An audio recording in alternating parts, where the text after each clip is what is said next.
Welcome to the Maritime Executives podcast series, In the Know. I'm Tony Munoz, Editor-in-Chief. Our Executive Corner podcast will provide conversations with top executives concerning events and issues that are shaping our industry today. We will also bring you up to speed with the latest news and editorials covered by the Maritime Executive. Today we have Bob Balog, Chief Operating Officer of KVH. He was previously the company's CTO, as well as the Vice President of Engineering. Welcome, Bob. Well, thank you very much. Thanks for having me. It's a pleasure to be here. Our pleasure. Tell us about yourself, your background, and your responsibilities at KVH. So currently at KVH, I'm the Chief Operations Officer, which means I have responsibility for new product design, all the way through the operations and manufacturing of our products, so that I can ensure, we've got product quality right from the design concept phase, right through shipping products out the door. Outstanding. KVH is a manufacturer or a connectivity provider? We are primarily a connectivity service provider, but we do manufacture, and our history is actually manufacturing equipment terminals as well. So it makes us gives us the advantage that we're very familiar with the hardware, and we can really ensure an end-to-end service, a high quality end-to-end service. What I think is remarkable, you have been with the company for 18 years?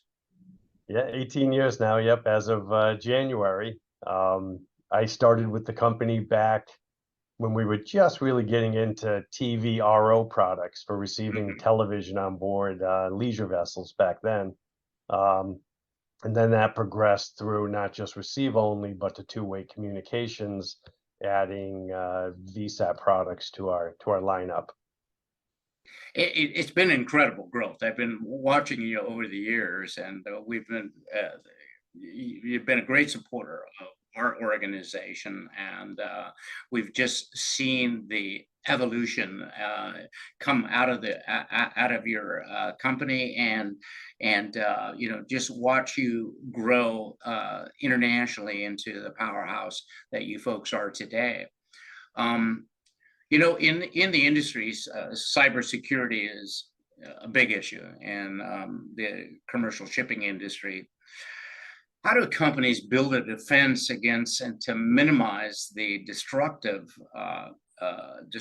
disruption of these critical communications that are part of our global system? Yeah, nowadays it's more complex than it's ever been. The risks are higher, the consequences are higher of having a security breach. Again, because we're an equipment manufacturer and we also control the network services, it gives us the advantage that, we can work on security at the very lowest levels in the hardware. So what this means for security is when we're designing products, we control the operating systems, we control the BIOS, the flash code that goes into those products. So even if someone was to get on board and get access to a terminal, we've got secure boots, we've got things inside that you couldn't install or insert malicious code, you couldn't insert virus type things into our system. And that level of attention to detail, attention to security follows us all the way up through the level, through the network level and through the data transmissions into our data centers. It's something to take very serious. It is very serious, and I mean, it crippled organizations. It took down a major port in the United States a couple of years ago, impacted major global carrier. I think the disruption it's a serious issue, and it has to be addressed. So your organization is out front on this, helping operators deal with these things. There is so much information in the marketplace. How do they make an intelligent decision? I see so much information coming into our organization in terms of press releases from companies around the world. There's a lot of activity in the SATCOM business. And Yeah. how do you get in front of that? How do you help an operator make those decisions? It's a very complex world that we're evolving into, right? There's Right. lots of different connectivity options. There's, of course, you've heard of all of the LEO, GEO, um, and MEO options that are available to customers, all of the different terminal types. Traditionally, in this VSAT communications world, there's always been choices, right? There've always been different providers. There's been KU band, KA band, there's been backup L band. Um, so a lot of the stuff has been there. A lot of it's getting a lot more press nowadays, especially some of the Leo stuff.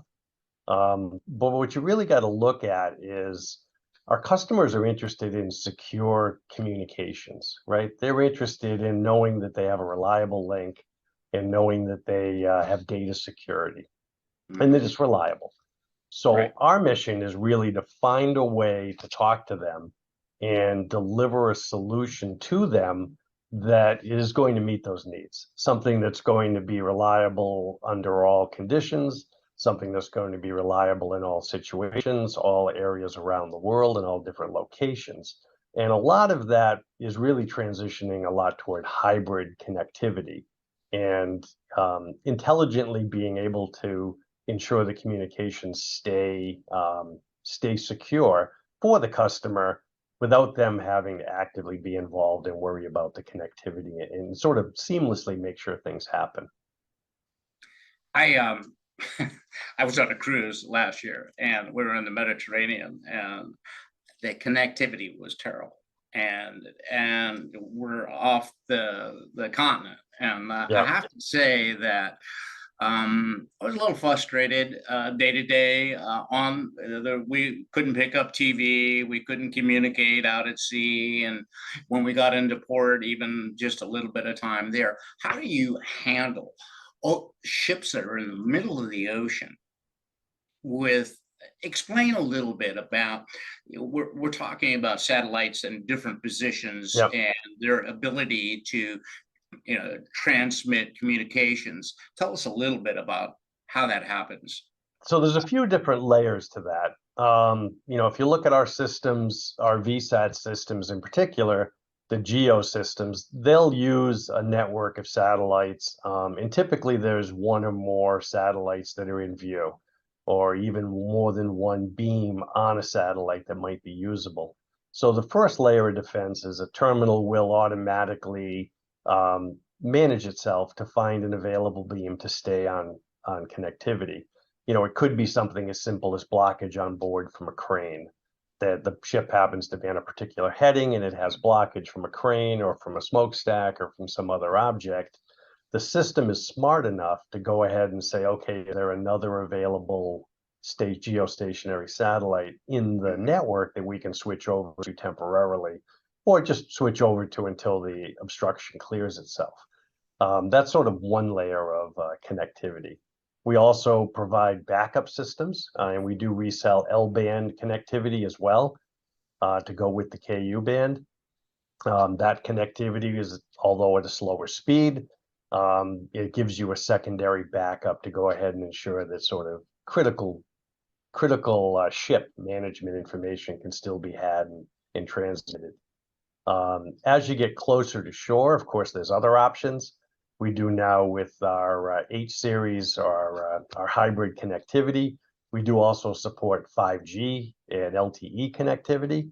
Mhm. And we do support Wi-Fi bridging as well if you happen to be in a port or near an area that does have Wi-Fi connectivity. So we've got a various range of options available to remotely get into terminals, help the customer out, and actually see what's going on, or hopefully have it resolve itself in sort of an intelligent switching way. Is the connectivity for an operator is it pretty quick, or do they really need that communications out at sea? Is it something that's more because there's so many other ways to communicate? is there other ways that they communicate telex, or these telex is pretty old. I'm Right. showing my age, but Yeah. yeah, definitely. But so when you're out at sea, you always are on a sat phone in the bridge.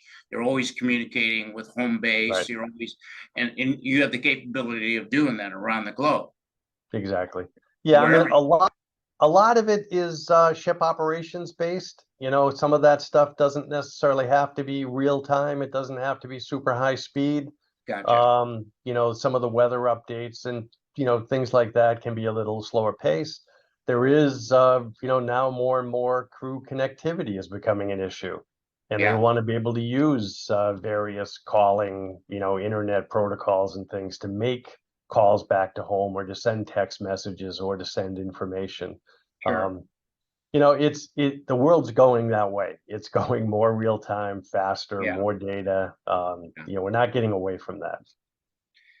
So COVID really kind of exposed a lot of things about a lot of things, the supply chain and everything. I think the maritime industry did a remarkable job of getting back online, delivering the goods, Yep. the flow of cargoes, and but just in time ended because we all realized just in time it wasn't the best strategy for a situation like this. However, with that being said, a lot of crews were stuck around the world, and they were not allowed to leave vessels, and so communications really became a critical, essential part of their lives.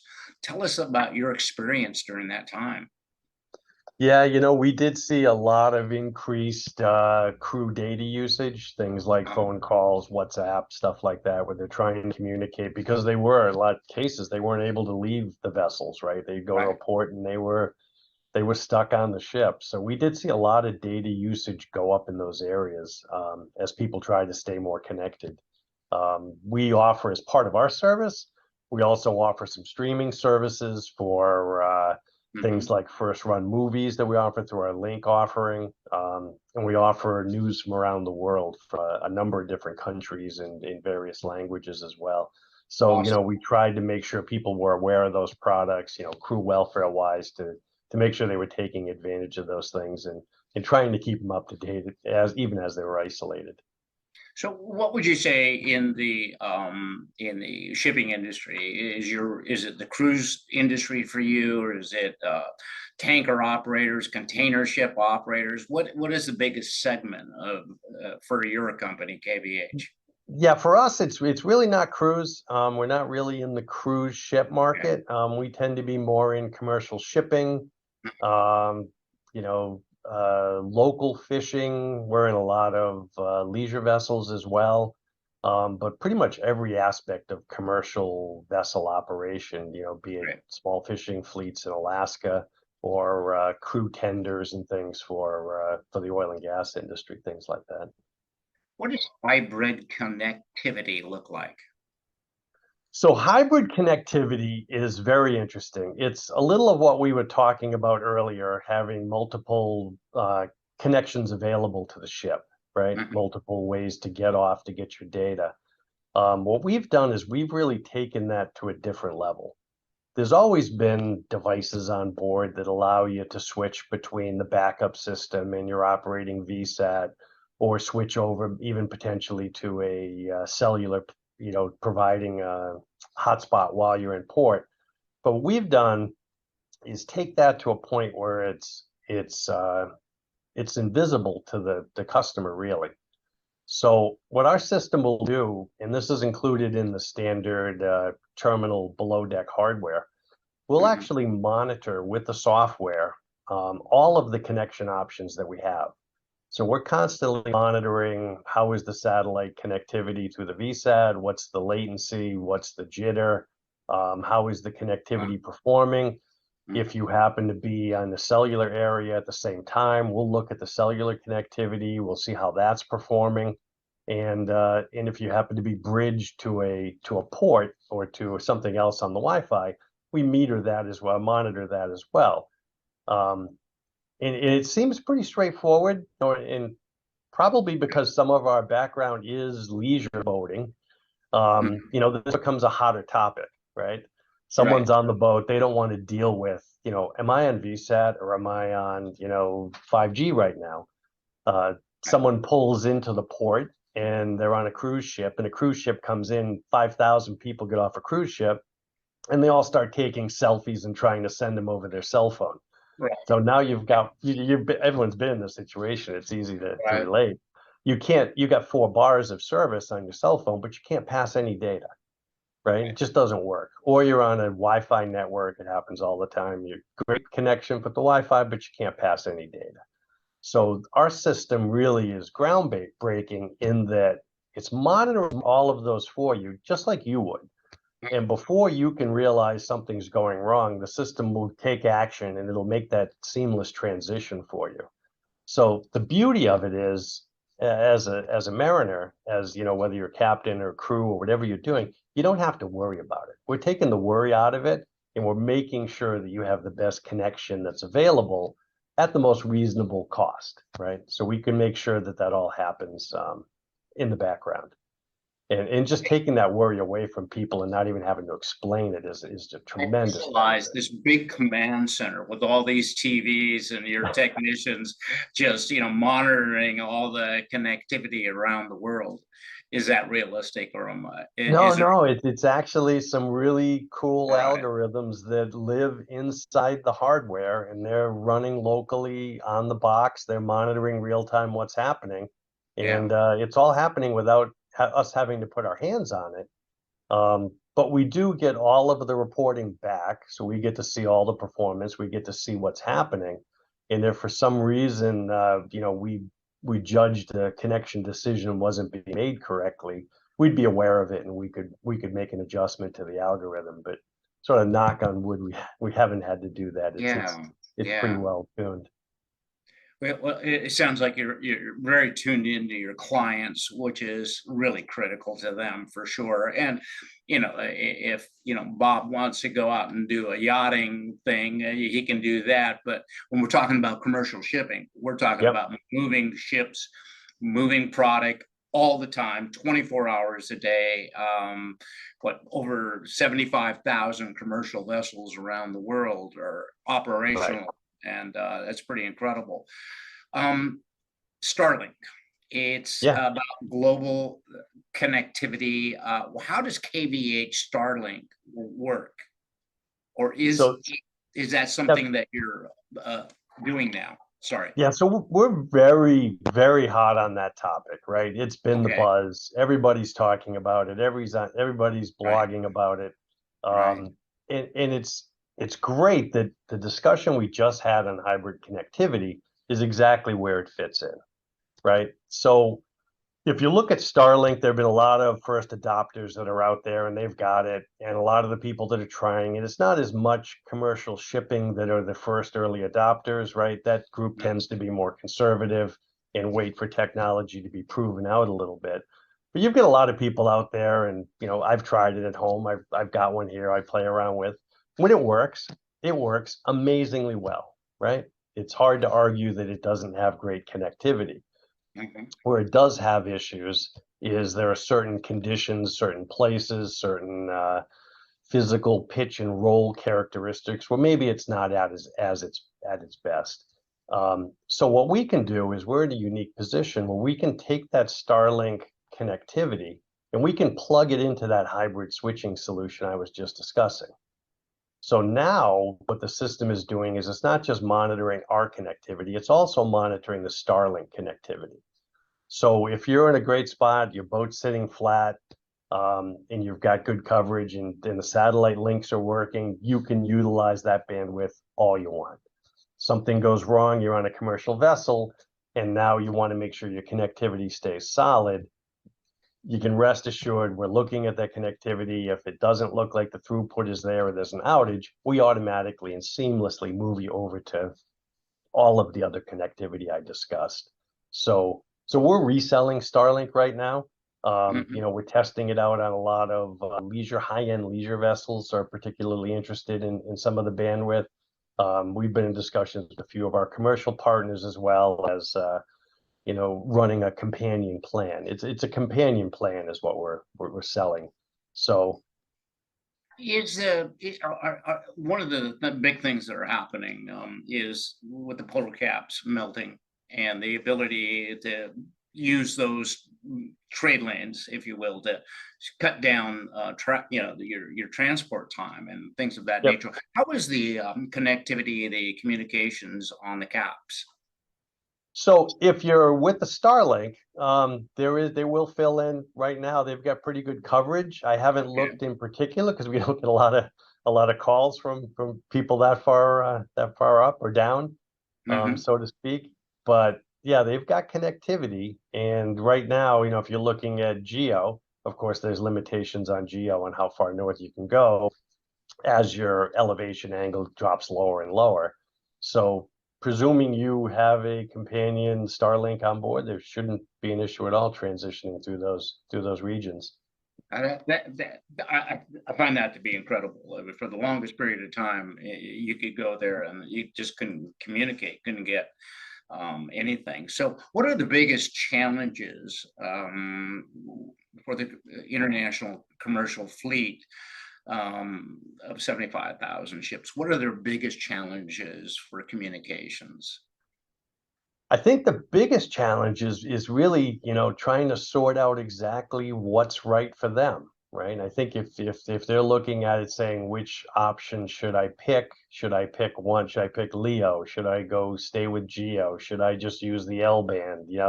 If you're trying to make the decision like that, I think you're looking at it the wrong way, right? You've got to be looking Right, at how do we're going to a hybrid world. There is no doubt we're going hybrid, right? And each of those solutions is going to shine in certain conditions or in certain locations.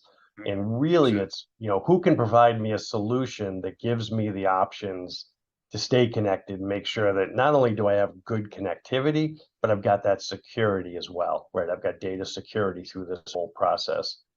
The big guys, they can afford to do whatever plans, pay whatever cost because they have so Hmm. many ships.